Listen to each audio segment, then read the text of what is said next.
ఈ రోజు మనం మాట్లాడబోయేది ఆంధ్రజ్యోతి ఈనాడు పత్రికల గురించి. ఈ రోజు ఆంధ్రజ్యోతి ఈనాడు పత్రికలు పత్రిక ధర్మాన్ని, పత్రికల విలువల్ని పక్కన పెట్టేసి కేవలం ఒక వ్యక్తి కోసము, ఒక పార్టీ కోసము, ఒక సామాజిక వర్గం కోసం పనిచేయడం అన్నది నిజంగా సిగ్గుచేటు. నిన్న గాలి జనార్దన్ రెడ్డి అనే వ్యక్తికి సిబిఐ కోర్టు శిక్ష అన్నది వేయడం జరిగింది. కాకపోతే ఆ గాలి జనార్దన్ రెడ్డికి పడ్డ శిక్షని తీసుకొచ్చి జగన్మోహన్ రెడ్డి గారికి ఆపాదించే ఒక విఫల ప్రయత్నం అన్నది ఈ ఆంధ్రజ్యోతి ఈనాడు పత్రికలు చేసేది. నిజంగా ఇది సిగ్గుచేటు. ఇక్కడ మీరు చూసుకుంటే ఆంధ్రజ్యోతిలో గాలి జనార్దన్ రెడ్డి గురించి రాయడం జరిగింది. కాకపోతే కింద ఒక ఇంట్రెస్టింగ్ ఆర్టికల్ అనేది రాశారు. ఏంటి అంటే, ఇక బ్రదర్ జగన్ వంతేనా అని చెప్పేసి ఇక్కడ రాయడం జరిగింది ఆంధ్రజ్యోతిలో. అంటే గాలి జనార్దన్ రెడ్డి తర్వాత జగన్మోహన్ రెడ్డి గారి వంతేనా అని చెప్పేసి ఆంధ్రజ్యోతి చెబుతున్నది. ఇక్కడ ఏం రాశారు, ఈ కేసు అసలు ఏంటి, ఈ కేసులో ఎలా కాంగ్రెస్ పార్టీ సొంత నాయకులకి అన్యాయం చేసింది అన్న విషయాన్ని మనం తెలుసుకుందాం. ముందు ఆంధ్రజ్యోతిలో ఏం రాశారు అన్నది ఇక్కడ మనం చూసుకుంటే, గాలికి శిక్షతో సర్వత్రా ఇదే చర్చ. ఏంటి చర్చ అంటే, నెక్స్ట్ జగన్మోహన్ రెడ్డి గారికి శిక్ష పడబోతుందని చెప్పేసి చర్చ అంట. ఎవరు చర్చ పట్టట్లే. ఎవరు పెడుతున్నారు అంటే కొన్ని పచ్చ ముక్కలు పెడుతున్నాయి. ఏం పని పాడు ఉండదు, ఇట్లాంటి గాలి కబుర్లు చెప్పుకుంటూ కూర్చుంటారు. కాబట్టి గాలి గారికి మన జగన్మోహన్ రెడ్డి గారికి ఇద్దరికి లింక్ పెట్టే ఒక విఫల ప్రయత్నం అన్నది ఇక్కడ చేస్తున్నారు. ఒక కేసులోనే జనార్దన్ రెడ్డికి 7 ఏళ్ల కఠిన శిక్ష. జగన్పై 11 సిబిఐ కేసులు, 12 ఏళ్లుగా సిబిఐ కోర్టులో పెండింగ్. అదే కోర్టులో ఇప్పుడు గాలికి దండన. ఓకే, వైఎస్ హయాంలో ఒక వెలుగు వెలిగిన గాలి. ఇక్కడ ఒక లైన్లో చూడండి ఎంత కుట్ర అనేది మనకు కనిపిస్తున్నదో. 11 సిబిఐ ఒక కేసు ఉన్నటువంటి గాలికి 7 సంవత్సరాల శిక్ష పడితే 11 కేసులు ఉన్నటువంటి జగన్మోహన్ రెడ్డి గారికి అంటున్నారు కదా. నాకు చిన్న సందేహం ఏంటంటే, చంద్రబాబు నాయుడు గారి మీద ఎన్ని కేసులు ఉన్నాయి? మరి చంద్రబాబు నాయుడు గారు కూడా పడే అవకాశం ఉందా శిక్ష? ఒకసారి దయచేసి ఆంధ్రజ్యోతి రాయాలి. సరే, చంద్రబాబు నాయుడు గారిని, జగన్మోహన్ రెడ్డి గారిని పక్కన పెట్టుద్దాం. భారతదేశంలో ఎన్ని పార్టీలు ఉన్నాయి, ఎన్ని పార్టీల్లో ఎంతమంది నేతల మీద కేసులు ఉన్నాయి? మరి ఆ నేతలందరూ కూడా శిక్షకి అర్హులేనా? ఒక కేసు పడితే ఆ నేత తప్పు చేసినట్టేనా? అంటే చంద్రబాబు నాయుడు గారు, నారా లోకేష్ గారు కూడా తప్పు చేసినట్టేనా? ఒకసారి ఆంధ్రజ్యోతి క్లియర్గా చెప్పాలి. చెప్పే ధైర్యము, దమ్ము ఉందా? ఒకసారి ఆంధ్రజ్యోతి చెప్పాలి. నెక్స్ట్, వైఎస్ హయాంలో ఒక వెలుగు వెలిగిన గాలి అంటే వైఎస్ రాజశేఖర రెడ్డి గారికి, స్వర్గీయ వైఎస్ రాజశేఖర రెడ్డి గారికి, వైఎస్ జగన్మోహన్ రెడ్డి గారికి, గాలి జనార్దన్ రెడ్డి గారికి, గారు అనలేము, గాలి జనార్దన్ రెడ్డికి లింక్ పెట్టే ఒక విఫల ప్రయత్నం అనేది ఇక్కడ చేస్తున్నారు. సరే, దానికి కూడా వద్దాం. ఏందా లింకు? కాంగ్రెస్ పార్టీ చేసిన ఒక గబ్బు పని, దాని గురించి కూడా మాట్లాడదాం. నెక్స్ట్, జగన్ తన బ్రదర్ అంటూ అప్పట్లో వ్యాఖ్యలు. ఎవరంటే గాలి జనార్దన్ రెడ్డి అనేవాడు జగన్ తన బ్రదర్ అని వ్యాఖ్యలు చేశాడు. నేను ఒకటే విషయం చెప్తా. జగన్మోహన్ రెడ్డి అనే వ్యక్తి ఒక కొండ లాంటి వాడు. ఆయనను చూసి అగో ఈ కొండ మాది అని చెప్పేసి చెప్పుకుని గర్వపడే వాళ్ళు చాలామంది ఉన్నారు. జగన్మోహన్ రెడ్డి గారితో ఫోటో దిగి అగో నేను జగన్మోహన్ రెడ్డి గారు నాకు తెలుసు అని చెప్పి చెప్పుకునే వాళ్ళు చాలామంది ఉన్నారు. అట్లనే గాలి జనార్దన్ రెడ్డి అనే వ్యక్తి చెప్పుకుంటే అందులో జగన్మోహన్ రెడ్డి గారు చేసే తప్పింది? ఒకసారి సమాధానం చెప్పాలి ఆంధ్రజ్యోతి. నెక్స్ట్ ఏంటి, సోదర బంధంతో పాటు అక్రమ వ్యాపార బంధమా అని చెప్పేసి ప్రశ్న అడుగుతున్నాడు. బంధము అని చెప్తే మళ్ళీ కేసు పడుతుంది కదా, భయపడి బంధమా అని చెప్పేసి ప్రశ్నిస్తున్నాడు. నెక్స్ట్, త్వరలో అది బయటపడుతుందంటున్న న్యాయ నిపుణులు. ఎవరా న్యాయ నిపుణులు? ఎవరు ఒకసారి చెప్తారా? చెప్పరు. జస్ట్ ఒక మాట ఏంటంటే గుడ్డగాల్చి మీ దేశుడు, అదే వస్తుంది ఈ పత్రికలకి. నెక్స్ట్, మనం నేతలపై కేసుల్లో విచారణ వేగవంతానికి సుప్రీం ఆదేశాలు. నో డౌట్ సుప్రీంకోర్టు నేతల మీద ఉన్నటువంటి కేసులు ఏవైతే ఉన్నాయో అవి వేగవంతం చేయండి అని చెప్పేసి చెప్పడం జరిగింది. కానీ సుప్రీంకోర్టు జగన్మోహన్ రెడ్డి గారి కేసులు వేగవంతం చేయండి, చంద్రబాబు నాయుడు గారి కేసులు చేయండి, లోకేష్ గారి కేసులు చేయండి అని చెప్పేసి ఒక నాయకుడి గురించి చెప్పలే. భారతదేశంలో ఉన్నటువంటి అందరి నాయకుల గురించి చెప్పింది సుప్రీంకోర్టు. దయచేసి ఇక్కడ గమనించాలి, రాధాకృష్ణ గారు గమనించాలి. నెక్స్ట్, గాలి కేసును పర్యవేక్షించిన సర్వోన్నత న్యాయస్థానం. నిజంగానే గాలి జనార్దన్ రెడ్డి అనే వ్యక్తి కేసుని న్యాయస్థానం నో డౌట్ పర్యవేక్షించింది, అందులో ఎట్లాంటి సందేహం లేదు. నెక్స్ట్, ట్రయల్ పూర్తయితే జనార్దన్ చెంతకే జగన్. ఇది చాలా ఇంపార్టెంట్ విషయం అండి. నిజంగా చూడండి, ట్రయల్ పూర్తయితే జనార్దన్ అంటే గాలి జనార్దన్ రెడ్డి జైలుకి పోతున్నాడు కదా, అక్కడికే జగన్మోహన్ రెడ్డి గారు వస్తారు అని చెప్పేసి ఇక్కడ రాసిండు. మరి చంద్రబాబు నాయుడు గారి ట్రయల్ పూర్తయితే చంద్రబాబు నాయుడు గారు కూడా గాలి జనార్దన్ రెడ్డి దగ్గరికి వెళ్తారా? లోకేష్ గారి ట్రయల్ పూర్తయితే లోకేష్ గారు కూడా జనార్దన్ రెడ్డి దగ్గరికి వెళ్తారా? అది కూడా ఇక్కడ రాస్తే బాగుండు. ఇది ఆంధ్రజ్యోతి న్యూస్ పేపర్.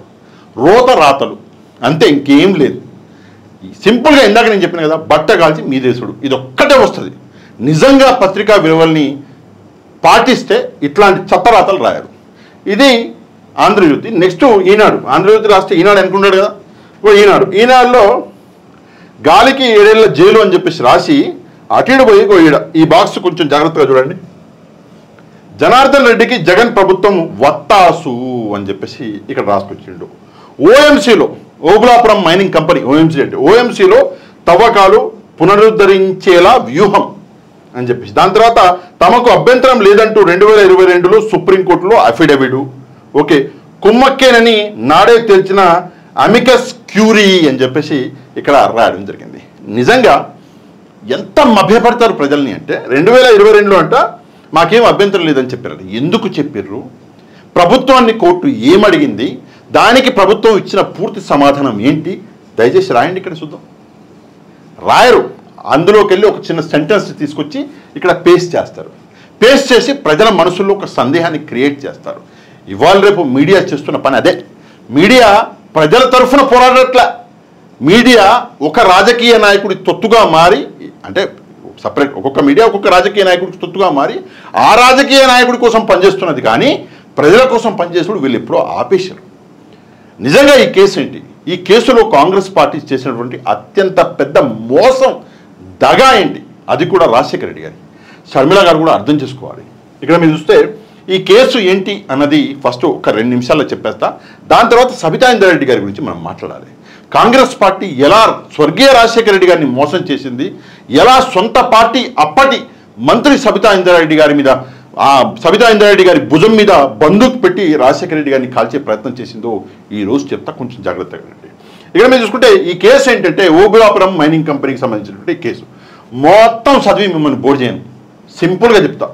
ఈ కేసు ఏంటంటే, ఇనుము ఖనిజాలు ఏవైతే ఉన్నాయో ఓబులాపురం మైనింగ్ కంపెనీలో తవ్వినటువంటి ఇనుము ఖనిజాలు ఉన్నాయో, ఇనుప ఖనిజాలు, వాటిని వేరే దేశానికి అక్రమంగా అమ్ముకున్నారు అన్నది కేసు కథ. అదే కాకుండా రెండో పాయింట్ ఏంటంటే, అనుమతులు ఇచ్చినటువంటి ఏదైతే భూభాగం ఉందో అది కాకుండా వేరే చోట్ల కూడా తవ్వారు. అంటే 68.5 హెక్టార్లు ప్రాంతాన్ని వీళ్ళు తవ్వుకోవచ్చు. ఇది అనుమతి ఇచ్చినటువంటి ప్రాంతం 68.5 హెక్టార్లు. కానీ అంతకు మించి వీళ్ళు తవ్వకాలు జరిపి ఇనుప ఖనిజాన్ని తవ్వి బయట దేశాలకు పంపించారంట. అది కేసు. ఈ కేసులో మొగోళ్ళు మొనగాళ్ళు ఎవరంటే, ఇక్కడ మీరు చూసుకుంటే ఎవరు ప్రధాన నిందితులైన ఓఎంసీ అప్పటి డైరెక్టర్ కర్ణాటక మాజీ మంత్రి గాలి జనార్దన్ రెడ్డి. ఈయనే అనొద్దంట, ఈయనకు ఒక ప్రత్యేకత ఉంది సార్. ఈయనకి ఎందుకంటే నాకు మర్యాద ఇవ్వడం అనేది అలవాటు అయిపోయింది. ఒక ప్రత్యేకత ఉంది ఏంటంటే, ఈ వ్యక్తికి బంగారు సింహాసనం మీద కూర్చునే అలవాటు అంట. ఆ సింహాసనం ఫోటోలు కూడా కొంతమంది వేసారు, కావాలంటే వెళ్ళి చూసుకోండి. అయితే ఈ వ్యక్తి ముఖ్య నిందితుడు. నెక్స్ట్ వచ్చేసి company MD BV Srinivasa Reddy company MD. అదే కాకుండా గనుల శాఖ అప్పటి డైరెక్టర్ విడి రాజగోపాల్. వీళ్ళు గాలి జనార్దన్ రెడ్డి పిఏ మహఫూజ్ అలీ ఖాన్, వీళ్ళు దోషులుగా నిర్ధారించి వీళ్ళకి శిక్ష అన్నది పడ్డది. అదే కాకుండా 10,000 రూపాయల చొప్పున ఫైన్ కూడా పడింది. వీళ్ళు కాకుండా ఓఎంసీ ఓబులాపురం మైనింగ్ కంపెనీ మీద కూడా దోషిగా భావించి కోర్టు 2 లక్షల రూపాయలు ఏదో ఫైన్ కూడా వేసింది. ఇది చరిత్ర. సింపుల్గా చెప్పాలంటే ఇక్కడ ఒక డబ్బా వేసిండు. ఈ డబ్బాలో మనకి మొత్తం చరిత్ర అనేది ఉన్నది. కాకపోతే ఇందులో కొంతమంది నిర్దోషులు కూడా ఉన్నారు ఈ కేసులో. ఎవరు అంటే, సబితా ఇంద్రారెడ్డి గారు, అప్పటి మినిస్టర్ అయినటువంటి, మైనింగ్ శాఖకి సంబంధించి మినిస్టర్ అయినటువంటి సబితా ఇంద్రారెడ్డి గారిని నిర్దోషిగా కోర్టు పరిగణించింది. అదే కాకుండా కృపానంద్ గారు, ఈయన ఒక ఐఏఎస్ ఆఫీసర్ అప్పట్లో, ఆయనను కూడా నిర్దోషిగా కోర్టు ప్రకటించింది. అంతకుముందే ఎవరిని అంటే శ్రీలక్ష్మి గారిని హైకోర్టు ఈ కేసు నుంచి తొలగించింది. ఆమెకు సంబంధం లేదు అని చెప్పేసి హైకోర్టు ఆమెని తొలగించడం జరిగింది. వీళ్ళు నిర్దోషులు, ఇందాక చెప్పినటువంటి ఈ మహానుభావులు దోషులు. ఇది ఈ కేసు మొత్తం వినరు. ఇక కాంగ్రెస్ పార్టీ ఏం చేసింది, ముఖ్యంగా వైఎస్ షర్మిల గారు వినాలి. ఎవరైనా మిత్రులు ఎవరైనా ఉంటే ఈ వీడియో పంపించండి, ఆమె కావాలంటే ఈ బిట్టు కట్ చేసి పంపించండి. ఏంటంటే, కాంగ్రెస్ పార్టీ స్వర్గీయ రాజశేఖర రెడ్డి గారిని ఎంతలా అవమానించింది, ఎలా వైఎస్ జగన్మోహన్ రెడ్డి గారిని ఎలా టార్గెట్ చేయాలని ప్రయత్నించింది అంటే, సబితా ఇంద్రారెడ్డి గారిని ఒక పావుగా వాడి వాళ్ళని టార్గెట్ చేయడానికి ప్రయత్నించింది. ఇక్కడ మీరు చూసుకుంటే 2009 కొంచెం జాగ్రత్తగా వినండి. 2009లో ఈ కేసు అన్నది నమోదైంది సిబిఐలో. 2009 డిసెంబర్ నెలలో, ఈ నెల గుర్తుపెట్టుకోండి. రాజశేఖర రెడ్డి గారు చనిపోయింది ఎప్పుడు అంటే, రాజశేఖర రెడ్డి గారు సెప్టెంబర్ 2, 2009లో చనిపోయారు. రాజశేఖర రెడ్డి గారు చనిపోయిన 2 నెలలకే ఈ కేసు నమోదు చేశారు. ఎవరు చేశారు అంటే, స్టేట్లో ఉమ్మడి ఆంధ్రప్రదేశ్లో అప్పుడు అధికారంలో ఉన్నది కాంగ్రెస్ పార్టీ, సెంట్రల్లో అధికారంలో ఉన్నది కూడా కాంగ్రెస్ పార్టీ. మన్మోహన్ సింగ్ గారు ప్రధానమంత్రిగా ఉండే, ఇక్కడ స్వర్గీయ రాజశేఖర రెడ్డి గారు ఉండే, ఆయన తర్వాత రోషే గారు వచ్చారు అప్పట్లో, దాని తర్వాత కిరణ్ కుమార్ రెడ్డి గారు వచ్చారు. అయితే డిసెంబర్ నెలలో ఈ కేసు అనేది నమోదైంది. ఎందుకు నమోదైంది అంటే, వైఎస్ జగన్మోహన్ రెడ్డి గారిని కట్టడి చేయడానికి. సెప్టెంబర్ 2వ తారీఖు రాజశేఖర రెడ్డి గారి మరణం తర్వాత జగన్మోహన్ రెడ్డి గారిని సీఎం చేయాలని చెప్పేసి కొంతమంది గట్టిగా పోరాడారు. కొంతమంది రాజశేఖర రెడ్డి గారిని ఇష్టపడే వాళ్ళు పోరాడారు. అయితే జగన్మోహన్ రెడ్డి గారిని కట్టడి చేయాలని జగన్మోహన్ రెడ్డి గారి మీద డైరెక్ట్గా కేసులు వేయలేక ఇండైరెక్ట్గా సబితా ఇంద్రారెడ్డి గారి త్రూ ఆయన మీద కేసులు వేయాలని చెప్పేసి ఒక ప్రయత్నం చేశారు. కానీ సబితా ఇంద్రారెడ్డి గారు ఎక్కడా లొంగలే. ఇది కాంగ్రెస్ పార్టీ చేసినటువంటి తప్పు. 2011లో 7 నిందితులతో ఛార్జ్ షీట్ సిబిఐ దాఖలు చేసింది. దాని తర్వాత ఆ నిందితుల సంఖ్యను పెంచి 2014లో 9 మంది నిందితులతో ఛార్జ్ షీట్ దాఖలు చేసింది. దాని తర్వాత పోయిన నెల ఏప్రిల్లో తీర్పుని రిజర్వ్ చేసింది సిబిఐ కోర్టు. నిన్న తీర్పుని వెలువడించింది. ఇందులో ఇందాక చెప్పినట్టు బివి శ్రీనివాస్ రెడ్డి ఈ వ్యక్తి ఉన్నాడు కదా, ఈ వ్యక్తిని ఆల్రెడీ వీళ్ళందరినీ అరెస్ట్ చేశారు. ఎప్పుడు అరెస్ట్ చేశారు అంటే, బివి శ్రీనివాస్ రెడ్డిని 2011లో అరెస్ట్ చేసి 2015లో హైకోర్టు బివి శ్రీనివాస్ రెడ్డికి బెయిల్ ఇచ్చింది. దాని తర్వాత గాలి జనార్దన్ రెడ్డిని కూడా 2011లో అరెస్ట్ చేసి 2015లో సుప్రీంకోర్టు బెయిల్ ఇచ్చింది గాలి జనార్దన్ రెడ్డికి. విడి రాజగోపాల్ రెడ్డి 2011లో అరెస్ట్ చేసి 2013లో సిబిఐ కోర్టే బెయిల్ ఇచ్చింది. శ్రీలక్ష్మి గారు, వై శ్రీలక్ష్మి, పాపం ఆమె అన్యాయం. ఆమె ఒక ఐఏఎస్ ఆఫీసరు, కేవలం రాజశేఖర రెడ్డి గారి పేషీలో ఆమె పనిచేసింది అన్న ఒక పాపానికి ఆమెను కూడా అరెస్ట్ చేసి 2011లో 2013లో అదే సిబిఐ కోర్టు బెయిల్ ఇచ్చింది. దాని తర్వాత హైకోర్టు అసలు ఆమెకి ఈ కేసు సంబంధం లేదని చెప్పి ఆమెని కేసులు తీసేసింది. నెక్స్ట్ ముఫీజ్ అలీ ఖాన్ అంట, ఈ వ్యక్తిని కూడా 2012లో అరెస్ట్ చేసి 2015లో సిబిఐ కోర్టే బెయిల్ అన్నది ఇచ్చింది. ఇక ఈ రోజు ఏదైతే 7 ఏళ్ల శిక్ష పడ్డదో, ఈ 7 ఏళ్ల శిక్షలో ఈ పాత శిక్షని మినహాయిస్తారులేండి. 7 ఏళ్ళు అంటే 7 ఏళ్ళు మొత్తం ఉండక్కర్లా, పాత శిక్షని మినహాయిస్తారు.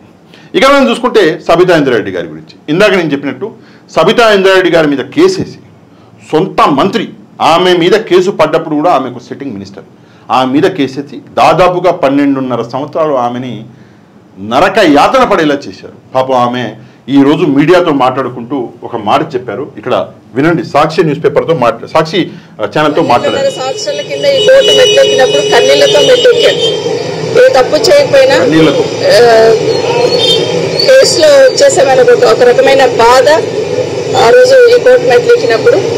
ఈరోజు న్యాయ వ్యవస్థ మీద సంపూర్ణమైన విశ్వాసంతో, ఆ రోజు అదే చెప్పాను, ఈరోజు అదే చెప్తున్నాను, తప్పకుండా న్యాయ వ్యవస్థ ద్వారా న్యాయం జరుగుతుందని నమ్మాను. న్యాయం జరిగింది. కానీ 12.5 సంవత్సరాలు నేను పడ్డ అవమానాలు, 12.5 సంవత్సరాలు ఏ ఎన్నికలు వచ్చినా ప్రతిపక్షంలో ఉన్న వాళ్ళు అవినీతి పరురాలని, కేసులో ఉందని, జైలు పోతారని రకరకాల ప్రచారాలు చేసి మాట్లాడుతున్న సందర్భంలో ఎంతో బాధపడ్డాను. అట్లా ప్రచారం చేస్తున్నా నా నియోజకవర్గ ప్రజలు కానీ, నా జిల్లా ప్రజలు కానీ నా మీద సంపూర్ణంగా విశ్వాసాన్ని ఉంచారు.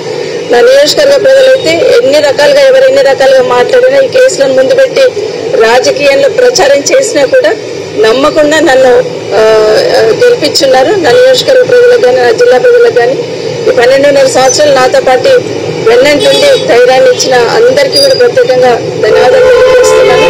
మరొకసారి భారతదేశంలో న్యాయ వ్యవస్థ న్యాయం జరుగుతుందని ఒక విశ్వాస నమ్మకాన్ని కలిగించున్నారు. Thank you so much. Thank you so much. మీరు కూడా సపోర్ట్ ఇచ్చినారు. సబితా ఇంద్రారెడ్డి గారి మాటలు విన్నాక ఒక్క విషయం మాత్రం క్లారిటీగా అర్థమవుతుంది ఏంటంటే, నిజంగా చాలా బాధపడ్డారు. చాలా అంటే చాలా బాధపడ్డారు. ఒక మహిళని, అది కూడా ఇంద్రన్న భార్య, ఇంద్రారెడ్డి గారి గురించి మీలో చాలామందికి తెలిసి ఉంటుంది.